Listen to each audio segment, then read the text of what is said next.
garnering argument and discussions with a wider audience as possible. Because, in the end, health is something that impacts every single one of us from the moment we are incepted, in fact, before we are even born.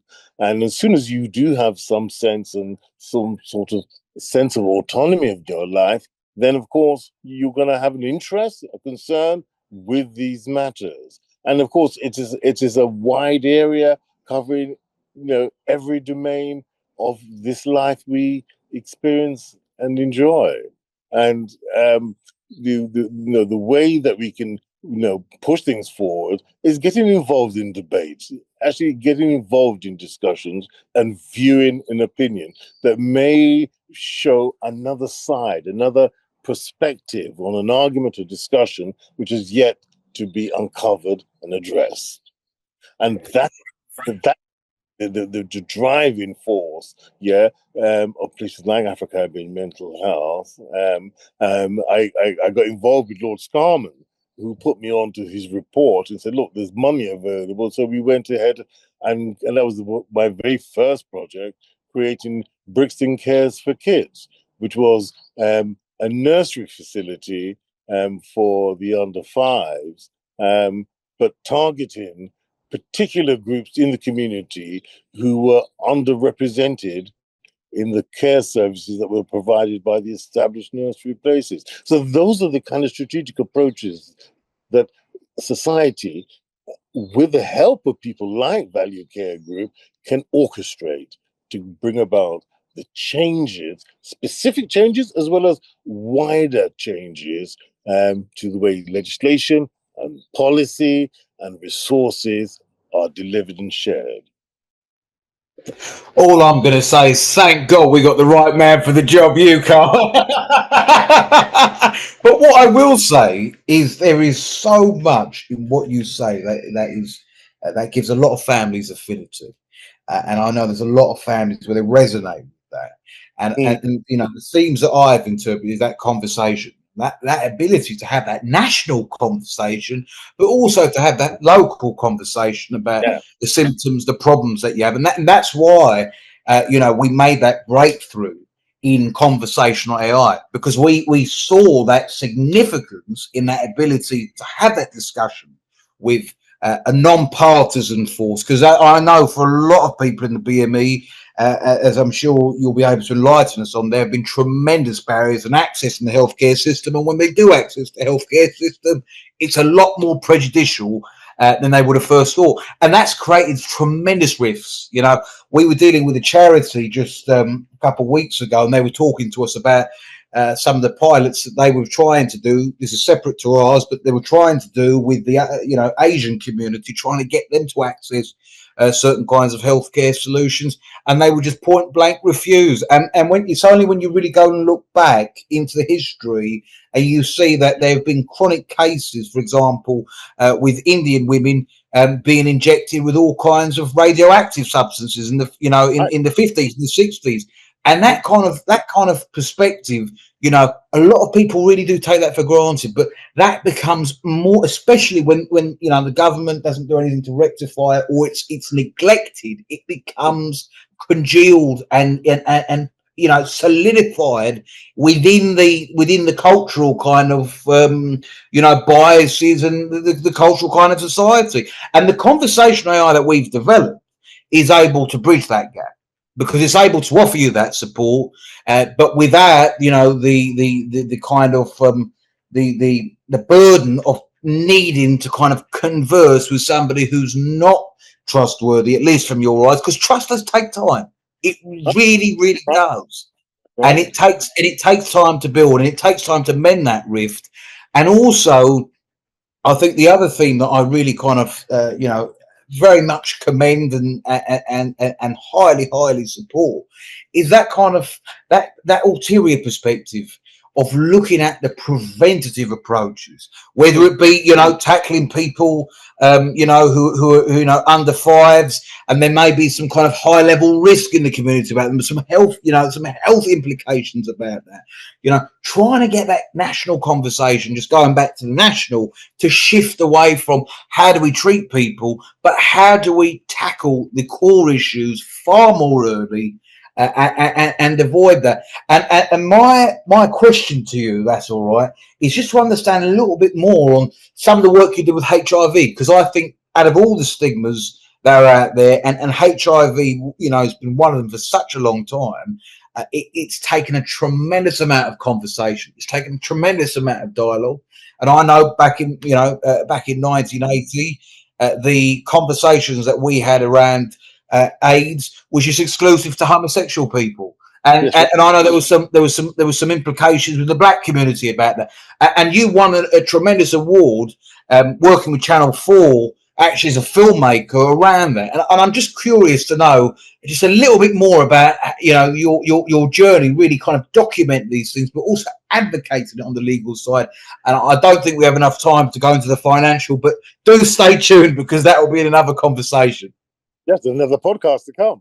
Um, um, well, the HIV and AIDS pandemic, as it became, was an interesting one because it encapsulated for me, as a lawyer, and as a burgeoning filmmaker, and even a merchant banker briefly at Solomon Brothers, as the head of underwriting, is that it encapsulated all the kind of elements that I had seen and fought against in mental health, that a particular group was being targeted and blamed for something that they had no control of. And we've now subsequently learned that there was a huge quantity of more information around vaccines and parasitic diseases of one kind or another, and viruses, which are constantly being spawned and grown and developed and sometimes engineered. And I should say no more on that subject, but maybe on a future podcast. So we understand that there were a lot more hands at play, in both identifying and actually subscribing responsibility for this viral disease globally developing. And so, I and the director Pratibha Palmer, and another woman, who became a leading BAFTA winner, spent a lot of time just talking to journalists, to doctors in particular, but most importantly of all, HIV, people that who carried the HIV virus. And of course, these were the early days where your life expectancy would not have been more than a decade at most, and that's if you had good care. Of course, the treatment for HIV now has kind of evolved and grown with all the science and technology, and particularly in biochemistry and pharmaceuticals, so that it's no longer a death sentence, which is what it was back in those days. And so, we wanted, is to effectively set the record straight and actually correct, the media, and in some cases even professional academic journalists who were purporting a particular strand and argument that was untrue, um, and in fact, in some cases, a complete fabrication. And so, we put together a documentary film that was commissioned by Channel 4, to examine in a really hard way um, why this particular position had evolved in society and what we can do to correct it. And that was the mission of the documentary film. And we tried to use innovative ways of actually depicting the story using audio sound in the most interesting and diverse way, which is the thing that won the Rimini Prize at the Sundance Film Festival for Best Sound. And we used poetry, and we had some leading British actors, an Asian woman, Mira Chattel, a comedy actress, a leading figure, to come and actually, share some selected poets that we felt actually gave another perspective and a more in-depth view in what was wrong with what we had uncovered and seen. And yes, now it's all history. But it's, I think, had some lasting effect because things have changed dramatically since the late 80s and early 90s for all HIV persons suffering with that terrible disease. And of course, the Black community itself has had to reposition itself and rethink its own approach to things like gender issues within its own community. It will always be a struggle, but at least the discussion, and that's the critical thing I always think, has started. And that is the great thing with Value Care, that it will engage in activities in terms of research, pilot schemes, as well as innovating with the technology to deliver exceptional care, which will help to push people to rethink and to kind of start to discuss how we can use what we have for our advantage, because the science fiction writers would suggest that there's a real strong possibility that instead of AI working for man, that man works for AI. And I think Value Care is both in its title as well as in its mission. It can have a great force in actually getting us to have a different perspective, a different position, and saying, yes, that's right, we are the masters, and therefore this technology is our servant. Wow.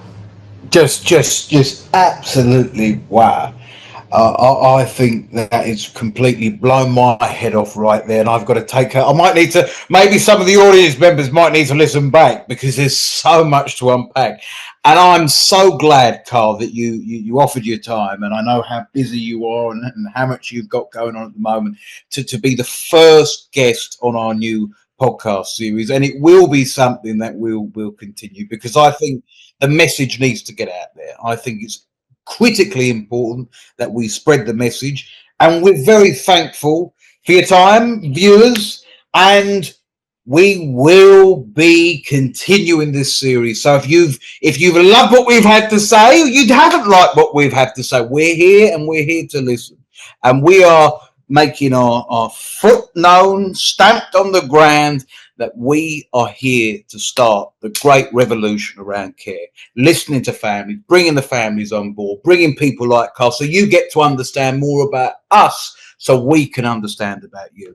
Thank you very much for your time, and we look forward to you joining again very soon.